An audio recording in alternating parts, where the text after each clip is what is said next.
A day in my life as a bayot na nakakaon ng Junos.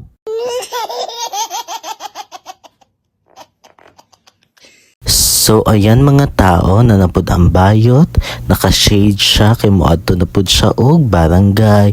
Mura jud siya og buta dira na kuan na side. Tan-away ang buhok basa pa kaayo, iya pang gilugay-lugay o. Medyo gwapa ang bayot.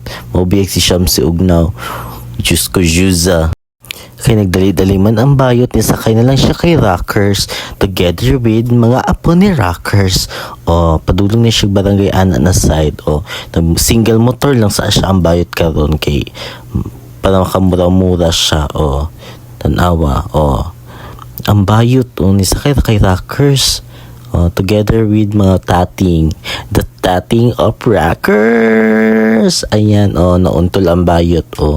Muna bayot, Juza. So, karon kiniagi na mi sa Purok 31 Slaughter area. Pababa na mi anak na side, guys. Kipadulong lagi mi og barangay. Tanawa ang mga kuan. Very traffic kaayo dira, guys. Kay dira mong nagaagi ang mga sakyanan kumuadto og barangay. So, medyo kuan na kay na siya dira. Murag National Highway na ang drama dira sa may Slaughter area. Tanawa. Kusog na kay ang padagang, guys.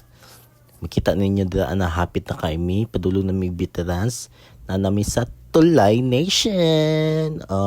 Na nami sa Tulay Nation. Paghuman sa Tulay Nation naabot nami sa veterans. Ayan, na nami sa veterans, guys. So hinay-hinay lang, guys, kilubak lang kaayo. Tanawa na untol ang bayat. Karon na nami sa veterans kay padulong nami sa barangay. Ayan. So Juza kay ang bayat. So, gamay na lang yung antos no, moabot na jud mi sa barangay. Nanami diri sa may Pizarro Resort. Dati ni siyang resort dira sa may Pizarro. Hapit na gamay na lang yung ambak kay abot na mi sa barangay. So, diha na time kay check kami ni Rockers kung unsa mga activities sa fiesta sa ato ang araw ng panakan. So daghan kami na check dira gamay na lang jud kay maabot na jud mi sa barangay. Gamay na lang yung antus maabot na mi barangay. So nituyok na si Rockers, wala pa di siya nituyok na si Rockers kay naabot na mi sa barangay mga tao. Kaya wala naman ka video ang bayot, kinabisi na siya.